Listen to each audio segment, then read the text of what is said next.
We welcome you all to today's online workshop with our very special guest, Dr. Dian Killian. Dr. Diane is a third-generation New Yorker. She went to high school in Rhode Island and then to Rutgers University for her undergrad and master's at Trinity College in Dublin. She did her MPhil in Anglo-Irish literature and then her PhD in cultural studies. Dr. Diane got introduced to Dr. Marshall Rosenberg's Nonviolent Communication around 1996 and then went on to become a CNVC certified trainer with the International Center for Nonviolent Communication in the year 2005. Dr. Diane is a lead trainer and founder of Work Collaboratively. She and her team share collaborative communication with organizations, groups, and individuals. Diane designs and leads transformative communication trainings around the world for diverse organizations, some of them being Fortune 100 companies. She also works individually and with teams as an executive and life coach. Diane is the co-author of 2 books, Connecting Across Differences and Urban Empathy. In addition to her work with organizations, Diane designs and leads retreats for the general public, including the annual NVC East Coast Women's Retreat, which she founded, as well as programs at the New York Open Center, Kripalu, Life Labs, the Omega Center, etc. Now here's something very interesting about Diane. In addition to her work as a coach and trainer, Diane has published poetry, essays, and fictions, and performs regularly as a songwriter using her Appalachian dulcimer. I hope I pronounced it correctly, Diane. Close, it's Appalachian, like okay, the Appalachian Mountains. Yeah. In fact, Diane will be performing later this month at the Philadelphia Folk Festival, so those of you who are interested can attend. And would you be playing for us now, Diane? Okay, if not, I have a small clip from your earlier performance. Oh, that's me practicing with a friend. It's funny what you can find online. Okay, so this wasn't a public performance, it was just a practice session? Yes, in a living room. And okay. Since you're talking about my music, if people look for me online, just to let people know, some of the songs I've recorded I call Jackal Show songs, but then some of the other songs are very much focused on a NVC way of looking at empathy, and I believe in the value of having expression and knowing when you're doing a jackal show, even when it's in a song. Okay. So over to Diane to take it forward from here. Okay, great. Well, thank you so much, first of all, for inviting me. And I'm quite moved and even touched by the effort. I jump in more fully to this topic. I just want to name that nonviolent communication has a very broad application. It's one thing that I appreciate about the model. Marshall, and I agree with him, clearly saw NVC as a form of social change. By the way, in the resources that I'll be forwarding to NVC Connect to send to you, also include links to 2 interviews that I did with Marshall. And in those interviews, he speaks very specifically, in my opinion, about NVC as a form of social change. He also clearly saw it as a kind of spiritual practice. As some of you know, Marshall even wrote a small book on that topic. As a communication process, what I find fascinating, you can use it intra, meaning in relation to yourself, for self-empathy, looking at self-talk. And you can also use it inter, with other people, both one-on-one and with groups and with organizations. Empathy can be deeply healing and transformative. I use those skills as a coach with my coaching clients, and it offers some of the most, in my opinion, powerful and impactful leadership and collaboration skills. Leadership skills is quite a buzzword today. As a trainer and consultant, who I do my best to kind of stay connected with what's going on in that world, because it's the world that I move in and work in. And what I hear repeatedly from people, and I agree, is that different people are talking about leadership and collaboration, and NVC skills are some of the most tangible skills and processes that can have some of the highest impact. I tell my clients it's game-changing, and if you look at the testimonials from the trainings that I've given in organizations, everything from the Fortune 100 companies to labor unions. I've been doing a lot of work with the labor union this year and training their members. People agree with me, it's game-changing. This is why I like to call the process, especially in the work setting, collaborative communication. As some of you may know, The company that I have founded to share NVC in the world, especially with organizations, is called Work Collaboratively. Because in my view, while nonviolent communication is conscious communication, it is compassionate communication, it is nonviolent in the way that Gandhi meant it, which is where Marshall got that term from, as probably many of you know. But for me, at its core, it's about collaborating most effectively. And what happens? I love in the song that we heard, one of the lines was about space opening up. That's what empathy facilitates, in my experience. It opens up new space, opens up space for creativity, for new possibility. And that's where collaboration begins. That's where collaboration begins at home. That's where collaboration begins in relation to ourselves. And that's where collaboration begins with other people. So that's my overview of my excitement and passion around this. I'll just share one other point with those of you who have been with me before. You may have heard this, but I'm going to say it again. One of my great passions in sharing NVC in organizations and in companies, and I'm mentioning it again because I'm hoping it will inspire you, is I love a community of learners. If you're practicing NVC at home and you have other people's participation in your home, you have a micro, or depending how many people in your house, but relatively micro community of learners, which I celebrate. When I can go into a company and do a training like I did at Merck over 6 months, coaching and training with a team of 30 people, we have a community of learners that are, built in. They're spending the bulk of their waking hours at work.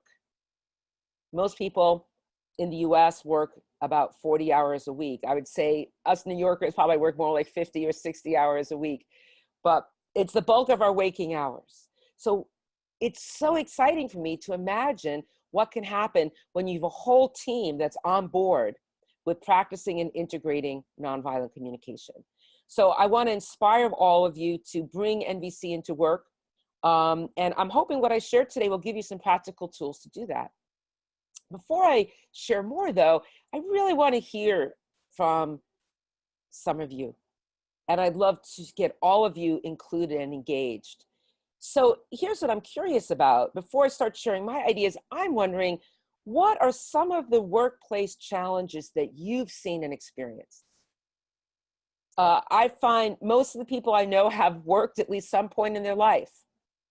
I do know some people who are in a circumstance, a few people I've actually met through NVC community who have enough resources that they've retired early in life, but even those people are involved with organizations. So if you're in that, I don't know what percentage of people in the world are free of the economic necessity to work, think about organizations that you've been involved with, even on a volunteer basis, or even faith community-based organizations.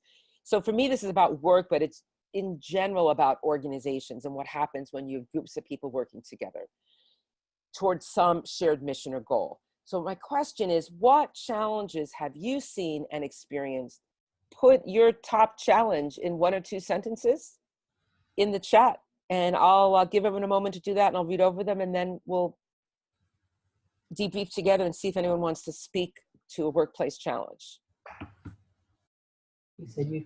Oh, well, I work as a cashier at Costco, and two of my 2 jobs. One is to get people through quickly, and I'm very good at that. And number 2 is people want to connect with me, and sometimes they almost want to tell me their whole life story in the course of a minute and a half, and I'm like, I get overwhelmed because I'm trying to put them through, and at the same time I want to connect with people, but it's hard to do both at the same time. Yeah. So my challenge is sometimes being as present for people as I would like, and giving myself forgiveness when I can't always do that, because I can't solve everyone's problems. Sure. Well, this is poignant for me because my story is that for many people, at least in the United States, I can speak for the U.S. living here, and it's probably not only unique to U.S. I think for many people, the only chance they get to share what's going on in their lives is when they're getting their hair cut or going through a retail line. And so I appreciate that you see that you are in a position where you can actually choose to be present to people, as present as you can be, while you're doing what might seem, it's almost like you're an empathic superhero. I could almost see the Superman, empathic Superman clothing underneath there, and people just think you're a checkout clerk. And in fact, you're giving people 30 seconds or a minute of empathy in their day. So what a treat. I mean, a treat in terms of the people they're able to receive that. And I'm glad you brought this up, because I would love to bring that consciousness and intention for all of us into our work lives, that if even for, a few minutes with each person we interact with, if we can bring in NVC consciousness, what a difference that can make in the world. So briefly, in response to your question or challenge, what I would recommend is silent empathy. That goes a long way without even needing to speak. And it sounds like you're aware of that around the presence aspect. And then just to give people a little bit of empathy, and then maybe also honest expression, especially if it's a point where you are feeling conscious about wanting to focus on the efficiency of moving people through the line, and to say, wow, I'm really hearing a lot's going on for you, and appreciate you sharing. And I'm also aware there's 5 other people behind us in line. So I'm going to give you some wishes for ease today. That's one thing I like to do, is give people a kind of a blessing or a wish with a need, as we mean it in NVC. So this is a kind of non-traditional workplace challenge, in my opinion, but I hope that was helpful since you raised it. I'd like to hear from one other person, and then I'm going to respond to some of the comments in the chat. Do you have any other hands up, people who want to share? And I'm going to request, if you already shared in the chat, I'd like to hear from people who haven't shared in the chat yet. While you're waiting, I'm going to respond to one that I'm seeing in the chat about gossip. I have 5 top NVC skills that I find really game-changing in organizations. And one of the topics I'm going to talk about is authenticity and trust.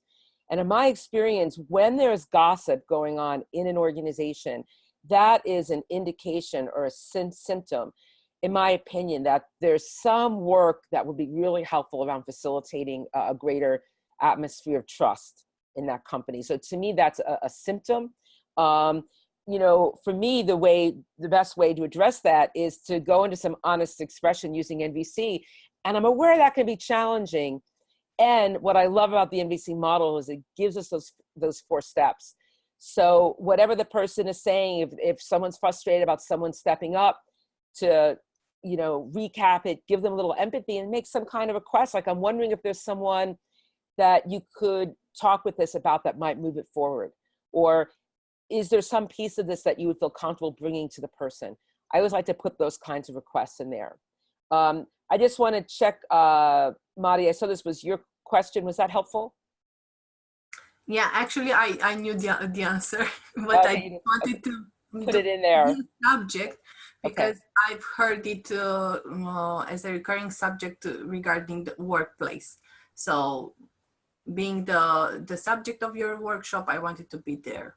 Okay, great. And Dian, we have one more participant, Neetu. Great. Okay, thank you. Neetu, would you like to speak up? Yes, hi. Hello, everyone.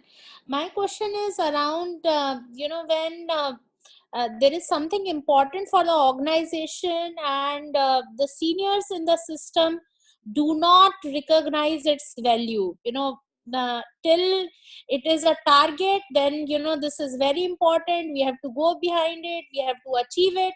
But once it's achieved, it's done. So what's great? It was business as usual. And, they try to steal the credit and, showcase as their achievement before their bosses, and not ready to, give the compliments or recognize that as a credit or achievement of the person who has done it. Yeah, so what I'm hearing is that you see the management in effect kind of taking the credit or the recognition for the work that people who report to them. Yes. Taking. Okay. All right. Well, I just want to name that I appreciate the challenge that you have raised and all the ones I've seen in the chat. And one of the inherent challenges that can especially, or not can, that does especially turn up in the workplace is power differentials. Yes, power differentials occur throughout society. And in the home, it occurs between parents and children, for example. At the workplace, there's different power differentials going on between the people who report to the managers, between reports and their colleagues, between the clients that you serve. These are all different power relations. Now, I'm mentioning power relations right now because the situation we just heard about, I can appreciate is challenging, because if the management is engaged in this behavior, the same people in a hierarchical business structure, which I'm sad to say is the norm in the world today. Although if you want some inspiration around that, I highly recommend the book Reinventing Organizations, which documents many organizations around the world that are working off a new kind of business structure that is not hierarchical, but is more horizontal and collaborative. So I think that is developing in the world, but the dominant structure is still hierarchy based on these power relations. So just to give you some empathy, I can appreciate the challenges there, especially with these power differentials.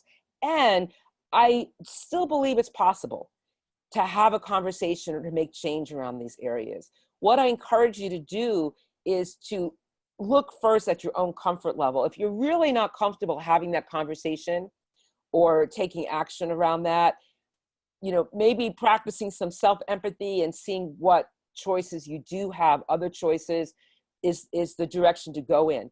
If you do feel comfortable in some way having the conversation or raising it somehow in the company, NVC skills definitely will support that as well. So I hope those options are, I've made those clear. What I'm really wanting to get across is I want this whole conversation to be free of any judgment and demand that just because you practice NVC means that you should be having a conversation about this with the hierarchy in your organization. Because if you want to keep your job and you're nervous about your security, I can understand why you might be hesitant to do that. So I want to encourage everybody to pay attention to your own comfort level and the different needs that are up for you. So part of me wants to respond more, but let me see first, the person who shared this, was that helpful at all? Because I just want to see if I responded at all to your concerns. I know it may not, it's not going to solve it per se 100%, but was that helpful? Neetu? Yes, I did not find, you know, too much success in discussions because you know, those who are doing it, they were not ready to accept it. So I'm practicing self-empathy around it.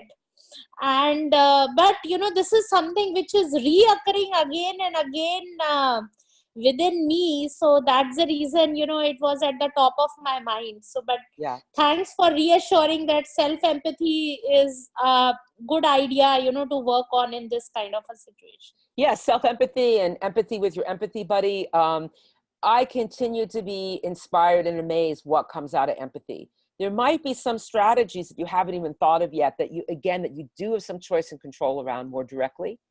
So, so I just wanted to put that out there to you. So part of me wants to respond to more of these comments, and I really do want to share with everybody the 5 top NVC skills that I find make a difference in organizations. So I'd like to go through those, and then we can open up for more questions and see how to apply those to the concerns that you've raised. So I'm going to trust that sounds okay to everybody, just out of efficiency to jump in there.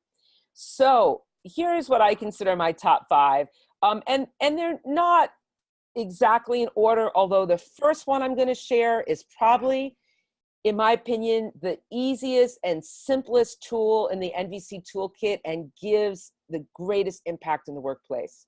So I'm going to give for each of these what I see as the workplace challenge or objective, and then what NVC practice supports it. So for me, one of the most important work skills is for the team all getting on the same page. In NVC, the need there is shared reality. But when I'm working in companies, I often talk about it. Let's get on the same page here. And people love it. They resonate with it. They also do love the word I find, shared reality. This is crucial. How is a team going to work together if people are not clear and on the same page about what's happening, what needs to be done? And interestingly enough, this is where the NVC model starts, with observations. Observations are all about creating shared reality. Now, I think observations overall are a crucial skill for people to know how to use in a workplace setting, especially around giving feedback. Much of the training I give, or at least some of it, is focused on feedback in the workplace, how to give effective feedback and reviews. It is pretty impressive in a concerning way how many managers I work with that, in my view, really could use some support in this observation area. You know, they can tell their team, or they'll tell me when they hire me as a consultant, we need more teamwork. Okay, we need more teamwork. We need teamwork. Okay, I get teamwork sounds great. Or you can fill in the blanks there. There might be something else besides teamwork too, like higher engagement or buy-in, whatever that is that they want. What does that look like? Now that actually goes also into the request step of the model. But as I always say, observations and requests are the bookends of the NVC model, because both observations and requests concern the external world. Feelings and needs are about our response to what we're seeing and experiencing. So if you think about observations and clear, positive, doable requests are quite similar.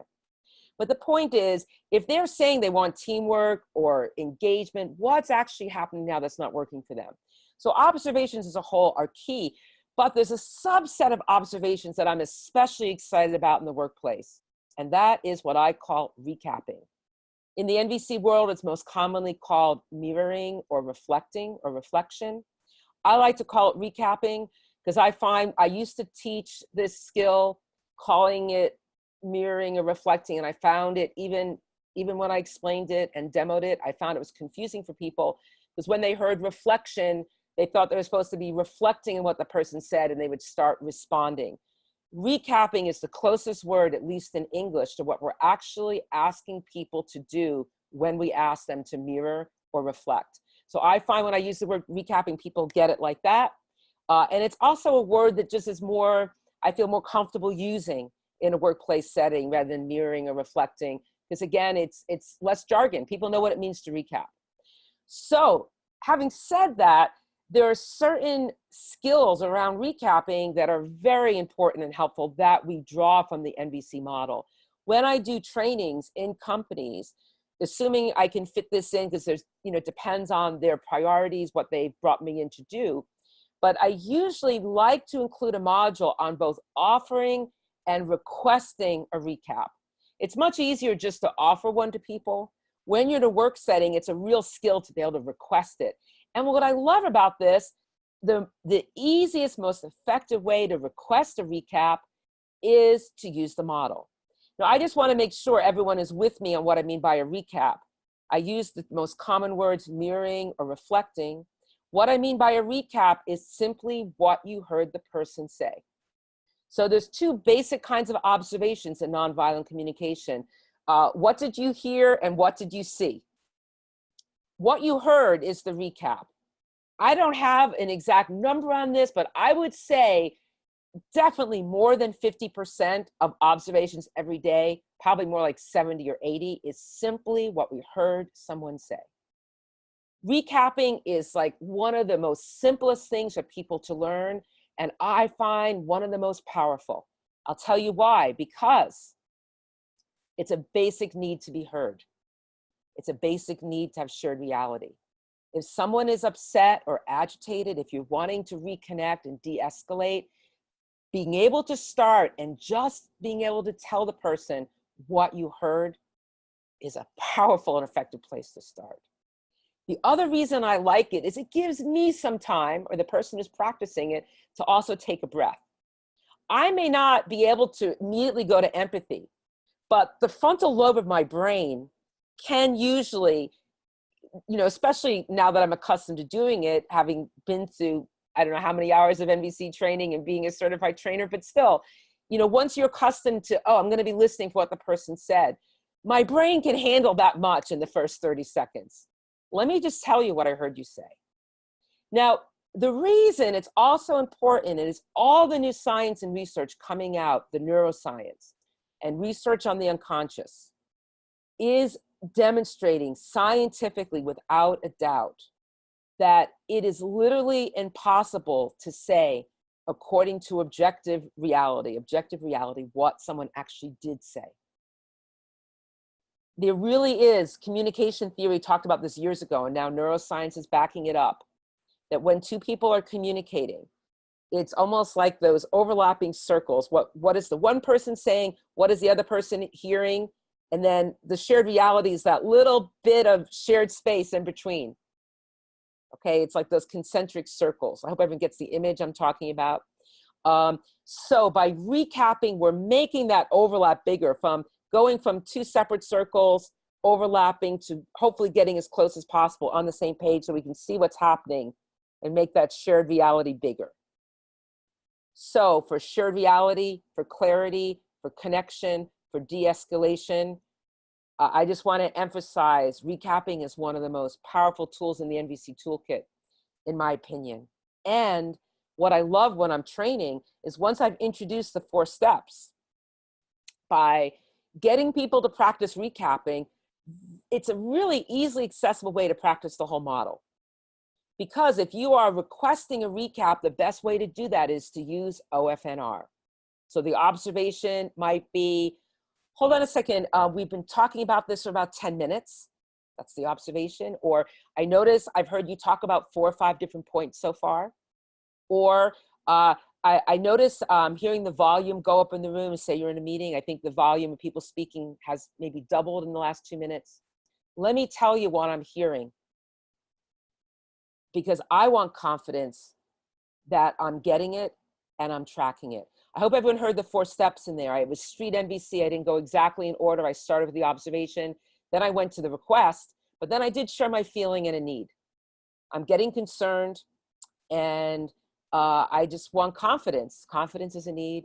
I want confidence that we're on the same page, that I'm getting it, which is street NVC for saying that there's clarity. I hope everyone is inspired by how if you start recapping, and by the way, the person who brought up how their managers are using their ideas, I think there might even be a way to start introducing recapping in that situation to make a difference. For example, if your boss or manager says, yes, we're very pleased that in the last 6 months we've done do-to-do, whatever that do-to-do is, I don't mean do-do like blah, blah, blah, but you'd be able to say, okay, so I'm hearing you say that in the last 6 months, you achieved the following. You did, you know, just recapping it back so they can hear what they're saying creates a level of accountability and awareness, in my experience. So I'm going to pause for 30 seconds here. I still want to talk about the 4 other ones on my list. So I want to see if there are any burning questions or comments. I'd like to hear from someone who hasn't spoken yet, just out of inclusion. And I'm setting a high bar because I do want to get onto the other 4 items on my list. But anyone burning with a question or something you want to share about recapping and why it's the #1 skill on my list in the workplace. And by the way, when you're in that retail situation, just recapping what the people are saying, again, can go a long way. You know, man, this is a tough week. I got 45 bucks worth of groceries here and $5 left. Wow, I'm hearing you have $5 left. Just recapping can be surprisingly powerful.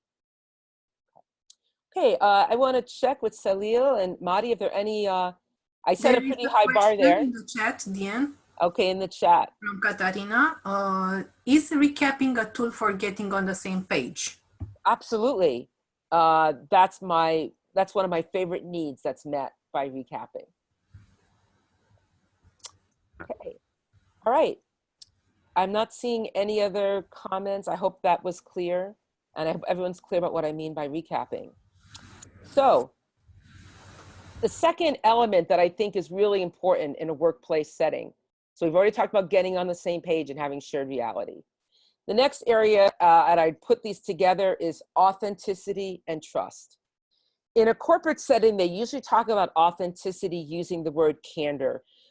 There's an article when I go into a corporate setting that I usually use called Authenticity in the Workplace. And they quote the former head of GE, who was really passionate about candor in the workplace. He spoke and wrote extensively about why candor is so important. Now, I want to say at work, some people may not initially get that. I think people associate authenticity with intimacy. They may associate that more with the kind of quality relationships they're wanting at home. They may think, how much intimacy do I need at work? But there's a certain amount of authenticity and trust that we do need at work to work effectively. As the former head of Jack Welch at GE talked about, without authenticity, or as he calls it, candor, key information is being lost. You know, the extreme example I give, if you're working on that next spaceship at NASA that's going to Mars, wherever it's going, and someone doesn't feel comfortable speaking up about an issue, you know, and a screw is missing, you know, I'm simplifying this a little bit, what's going to happen to that mission? But I find repeatedly working with teams that where there has been some erosion of trust, what that leads to is an erosion of authenticity or candor. People lack confidence in speaking up. If they have a story that their opinions don't matter, they shut down. That affects morale. And then you're making decisions half blind. They're not going to be as effective, okay? I've seen this repeatedly that when this happens in companies. So we need authenticity so we can have crucial information. And that's also connected, of course, to simply connection and also collaboration. And I find one of the most powerful ways to bring in authenticity is to start introducing how you feel in a workplace setting. Now, I know, at least in the United States, again, not to be this US focus, I just don't want to speak for other cultures.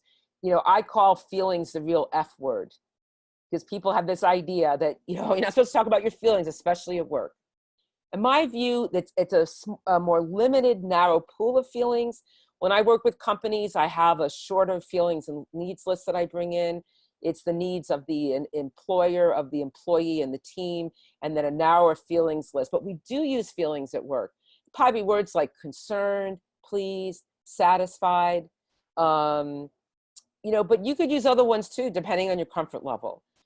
But regardless, there is something magnetic and connecting around using feeling words, I find, that does bring in a level of authenticity. When people don't use a feeling word, it's just kind of, to my ears, like blah, blah, blah, information, information, information, without connection, without that authenticity and trust implicit in it. So someone might say, well, we got this report in and there's several problems. You know, we got it late anyway, but you know, there's several things that are just kind of have to be addressed. It's just almost like information overload. But if I can hear, I got this report, I'm pleased to get it, and I'm concerned. Those feeling words pull in people because we're naturally empathic as human beings. I'm pleased and I'm also concerned, whatever the feelings are. So it brings in authenticity and brings in connection, and also starts bringing in trust because we're actually hearing what's going on for the other person.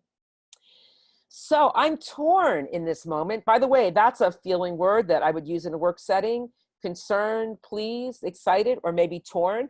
I'm torn right now because I love interactivity, would love to see if there's any questions.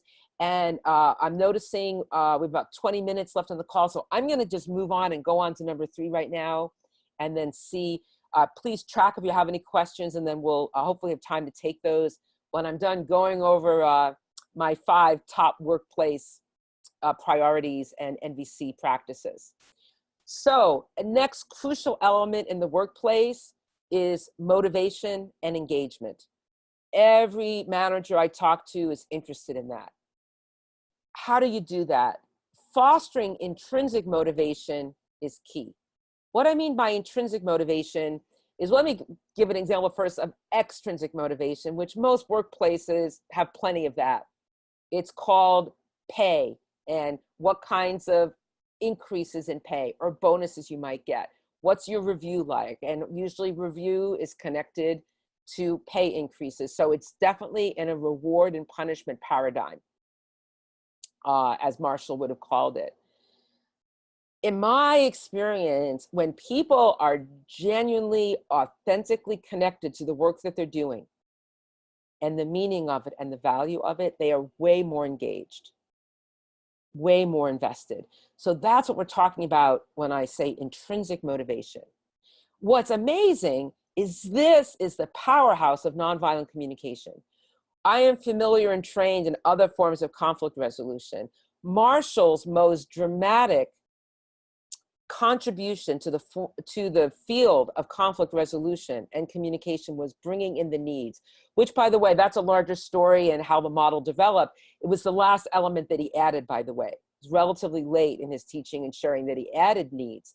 And that is the real, I mean, each step of the model is powerful and dynamic on its own, but that is a unique element that now other people are adapting into their models. And as far as I can tell, Marshall saw that and put it in his model first, just to name him and give him some recognition for that.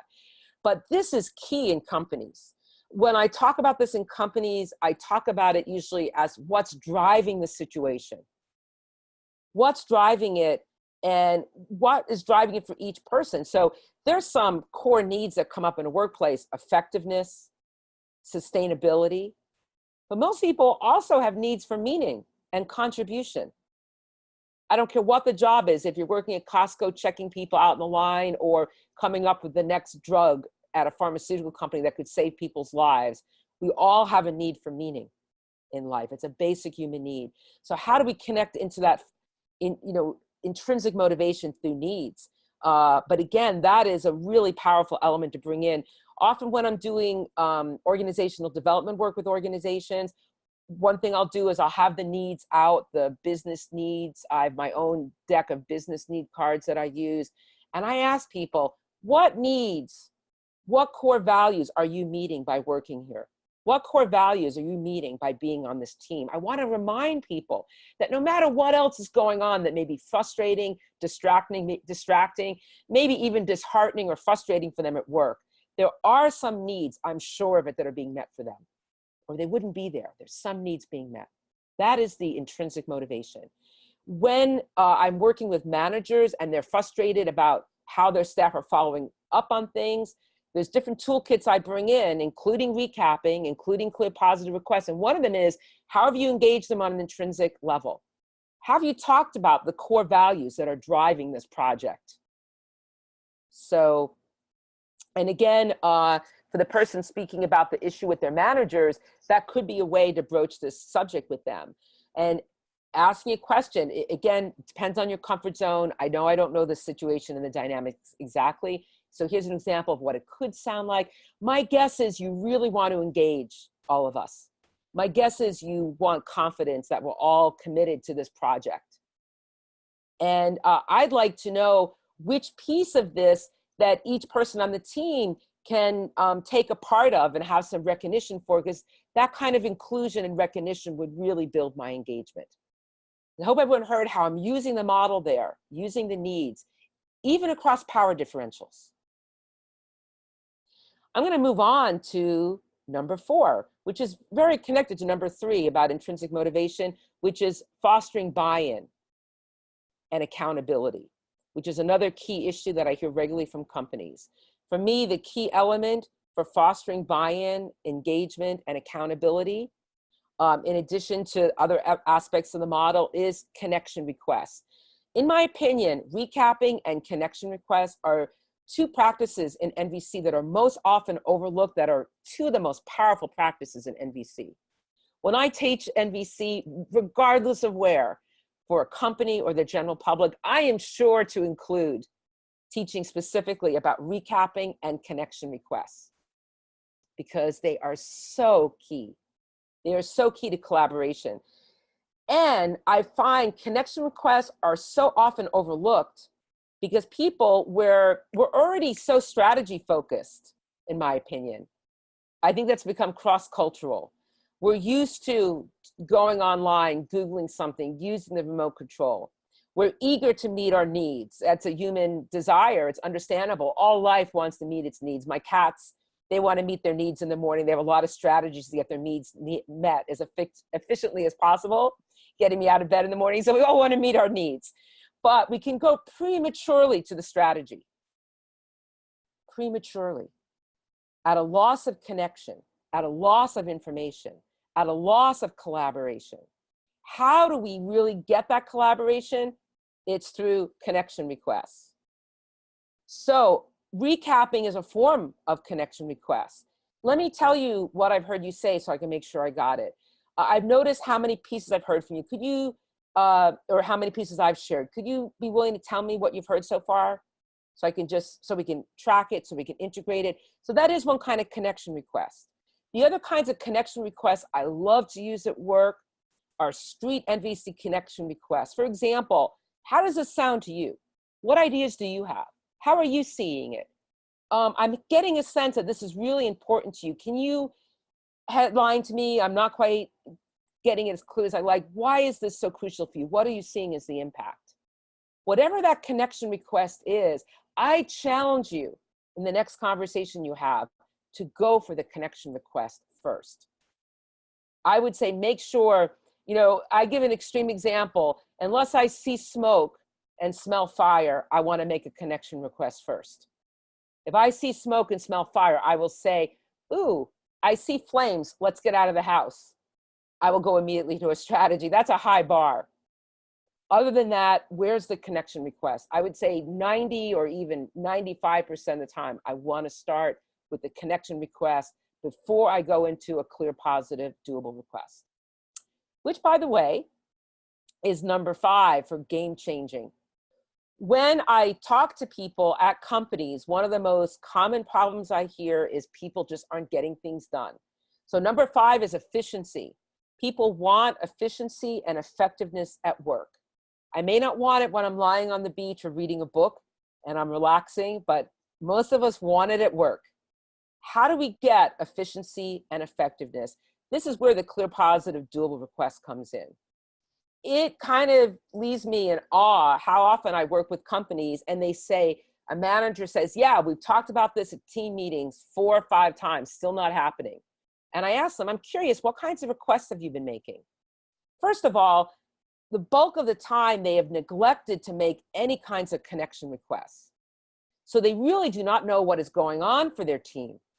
They may not know what, especially if they're in any kind of matrix system, they do not know what other things they may be juggling, what other priorities their team members are seeing. They may not know that there's some kind of challenge or glitch that they are missing as the manager. Because as the manager, they have a certain perspective. It's the overview of what's going on in the team on one level because they're responsible for the whole team, but they can't see all of it. It's just not impossible. We can't as human beings see all of it. That's why there's managers and that's why there are reports. And each of those people have a different perspective in the team and organization. So that manager needs to get input from their team members. If they're not getting it and crucial information is being missed, that's a big part of why things are not happening in my experience. Once you have that input, then we really need those clear, positive, doable requests. Part of what makes it doable is having a clear request, which also creates accountability around when the task is going to be completed. We often think it's clear in our heads. Well, this is time sensitive. Well, what does time sensitive mean to me? I'm a New Yorker.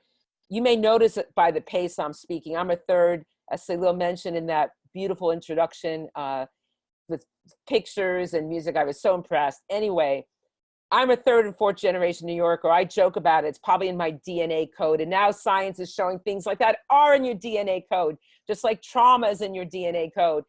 My point is I move at a New York minute. I do my best when I can to slow down, especially at a training. And if I'm speaking to people who English is, they speak other languages besides English as their first language. But my natural inclination is to go to New York minute. So what means urgent to me or time sensitive to me could mean something really different to somebody else. That's why it's so important to say, okay, do you think you can get this to me by tomorrow at 12? That gives a level of reality to it and accountability. So I want to remind everybody that when we're going into the strategy request, we want it to be clear, we want it to be concrete, we want it to be positive, and we want it to be doable. The doability is, and I love to put a connection request with it. Can you get that to me by Friday, end of business day? How does that sound to you? So there is a clear, positive, doable request followed by a connection request. That is the sweet spot, in my opinion, with any communication, especially in a work setting where you want to see something done. And if the manager's frustrated that something's not happened and they're pointing the finger at the report, in my experience, there's usually some way they could be communicating their desires differently that's going to get the results that they want. And I'm not judging them for it because I just want to put this out there so we can all have some empathy for managers. It's interesting to me, there are 2 main jobs in life where there's a key power differential and where most people get 0 training for it. That's being a parent and being a manager. You need to go through more training in the United States to get a driver's license than you do to have kids. A little sad and scary for me. I mean, many people do educate themselves. Not everyone has the resources to do that. Same thing with managers. Most managers end up in their position because they're content specialists in their area. Most of them that I have interacted with have zero management training. Zero. People expect them just to jump in and know how to manage people effectively. I don't know why that's expected, but that's the way most companies seem to operate. Once they're in the position, they might send them to some kind of professional development thing, but often that doesn't happen either. So I just want us to have some empathy for parents and for managers. They're operating from a position of power, but most of them do not have any training on how to work with that power. And to get your kids to do things or to get your reports to do things is kind of similar in a lot of ways. So I'm going to pause there because it's 5 of. I don't know if we have time for 1 or 2 questions. There is a question in the chat, Dian. Yes. From Jody. In the workplace, do you refer to the connection request as connection request? I noticed some workplaces resist the word connection. Yeah, I like to call them check-in requests at work. I have developed a whole series of vocabulary that I use in work settings that I find, you know, eventually I do tell them OFNR because I want them to have some shared connection and shared reality with the NVC community. But when I come in, I do not refer at first to nonviolent communication. I do not refer to OFNR. I actually talk about the first step as what's happening. Because I got to tell you, people in the workplace, they're very practical, especially for-profit companies, with all due respect. I mean, I love working with, you know, social profit companies as well. It's just a different culture. I love that they're really connected to their values. But in the for-profit sector, where there's no question that among other needs, they're focused on making a profit, efficiency and effectiveness are right up there. So they want to know what's happening, okay? What's your visceral response to that? Visceral response is the feelings. What's driving it? What's driving this situation for you? That's the needs. And what's going to move this forward? That's the request in general. One thing that moves things forwards is the check-in requests. And I find checking in, people, that sounds a little less warm and fuzzy than connection.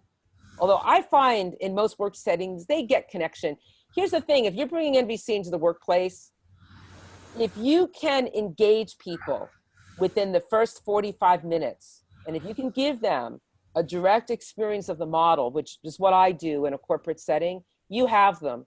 You could basically tell them, I'm being a little bit facetious here, let's put on bunny hats, and they're gonna go with you. I'm being a little funny here. But once they've experienced what it's like to connect with what you're feeling and what you're needing, people get it, and they want more of it. It's powerful. I tell people, the model works. If you have any complaints about nonviolent communication, it's not about the model, it's about how you're using the model. The model is impeccable, in my experience, absolutely impeccable. It's our skill set in using it that we need to work on as a species. Me included, by the way. I continue to learn. I got to say, it's one reason I like being an NVC trainer.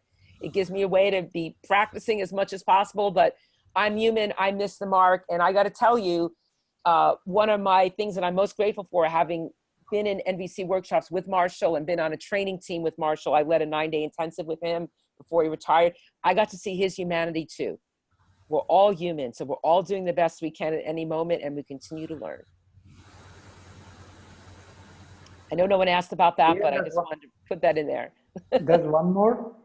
It says, can you go, question is from Summer. She says, can you go over the distinction between point 3 and point 4? They seem the same to me. Point 3 and point 4. I just want to say all of these are related, definitely. So 3, I talked about intrinsic motivation, which is really focused on needs. The, engagement, I talked about engagement and fostering buy-in and accountability. Those are all related, but number 4 is really about accountability. So if you want to make a distinction between number 3, 3 is about intrinsic motivation, and 4 is about accountability. Now, clear, positive, doable requests also foster accountability. But you're really not going to get accountability from people if you haven't really engaged them and gotten their opinions and their views. So the connection request is really the first step for accountability. So if you want to separate these 3, intrinsic motivation, fostering intrinsic motivation, 4 is accountability, which also, but they all kind of dovetail. I'm kind of separating workplace challenges and applying the NVC model, but all of these dovetail, all 5 of them. Because by the way, if you don't have shared reality, if you don't have authenticity, you're also not going to have engagement. You need all of it to have that. Yeah, Summer says thank you. Okay. Any other burning questions? I know we're up at the top of the hour here, but I would love to hear from one person something you found helpful about this or that's standing out for you, just so I get some feedback on our last. Well, now we're up at the hour, but I'd like to, I think we have time to hear from one person. Is that okay? What I liked was translating some of these NVC terms into a more power, almost masculine terminology, which I think people can relate to better. Because I just like the way you reworded some of the things a bit. I like it better. I think it would work better in a workplace environment. So I'm very impressed with this stuff. So I want to learn more about it. Well, it's interesting to me, since you mentioned masculine, is in my opinion, workplaces are still dominated by men. When I was doing the training at Merck, for example, with their IT groups, out of 30 people in the room, usually 28 or 29 of them were men. I noticed really quickly that in the workplace, a lot of the language is sports related, which I think is related to men still dominating the workplace. So I do my best to use the language of people that I'm interacting with. That in itself is a form of empathy. Absolutely. Marshall talked about that a lot in the trainings we had. He talks a lot about changing your language for the people. Yeah. It's very important. Yeah. Aman, you had something to say? Yeah, it was lovely, Diane, and I love the part. Of course, he's already covered it, Salil, but one extra thing which I like, typically what managers do when they're having meetings, the connection requests are usually missing. So you should straight away go to a doable request, because you're in a position, hierarchical position of authority. You just start saying, okay, this is what's supposed to be done. And you're right, that's why half the people just don't do it, because they have got the other issues which they've not just been covered. So I think that's a very powerful thing, which is, which hit me straight away, Ed. Thank you for that. Great. Yeah, one thing I talk about when I am coaching managers or coaching teams or doing training with them is haste makes waste. People are in such a hurry these days. They're so focused on efficiency. In the meeting, they want to go through the agenda really quickly. Well, you know something? I tell people, it's up to you. Pay now or pay later. Take the extra minute to make the connection request and get clear if you really want to see it done and engage your team. Do you want retention? That's another issue that comes up with companies. You want retention? How are you engaging your team? The connection requests are key to that. By the way, if you're interested in these topics more, I'm not sure if the course I did last year is in the NVC Academy library yet. Sometimes it takes 2 years to get in there. I'm still in the middle of teaching. We're halfway through a course that I'm doing for NVC Academy right now, but if you join it now, you can listen to the classes that we've covered and join the rest of them. But if you're interested in the workplace stuff, I just wanted to give those as resources. And there's some information on my website as well, which is workcollaboratively.com. And I also would encourage everyone to like my Work Collaboratively Facebook page. Follow me on Twitter, because I'm often, I have a podcast, I have a blog. I'm often posting in the podcasts and blogs about workplace applications of NVC. So you can find those on my website. But if you sign up for my newsletter every 2 weeks, if we're keeping up with things the way I like, we send out to the list a new blog or podcast. So again, that is published on the Facebook page as well, or you can join my mailing list if you want to make sure you get those as soon as they come out. Thank you, Dian. We have a couple of more comments on the chat. And we have one from Lynn who says, more empathy for my manager as a content specialist, but not trained in management, so clear. And we have Phil saying that, interesting, as I'm setting up a cooperative and starting in the correct way will be a great help. Great. Okay. And Jody says, I found the concept of dividing and stepping the request steps into connection and action doable. Awesome. By the way, I just want to say too, because I love meeting people this way. I love the technology, and I also love meeting people in person. If anyone listening is in the US or especially in the South, next weekend I'm going to be in North Carolina doing an NVC workshop at the Art of Living Retreat Center. And I'm also going to be doing a concert there. So if people want to hear some NVC and music, would love to see you in North Carolina next weekend. I just thought I'd mention that. I see there's a couple more hands up. I'm happy to hear them if you're willing, Madi and Salil, to hear a few more. Go ahead, Neetu. Yeah, I just mentioned that on a chat as well. For me, the authenticity point, resonates very well. Authenticity, I find, is the key, to get things moving and establishing a real connection. Yeah, thank you. And I just want to say, in addition to the F word, i.e. feelings, the other thing I find at work is people are especially resistant at first to having any perceived vulnerability. But I want to point out there is a range of vulnerability that definitely works in the workplace setting. I just recently completed on a big project, well, we're still doing the actual work, but getting through the city of New York.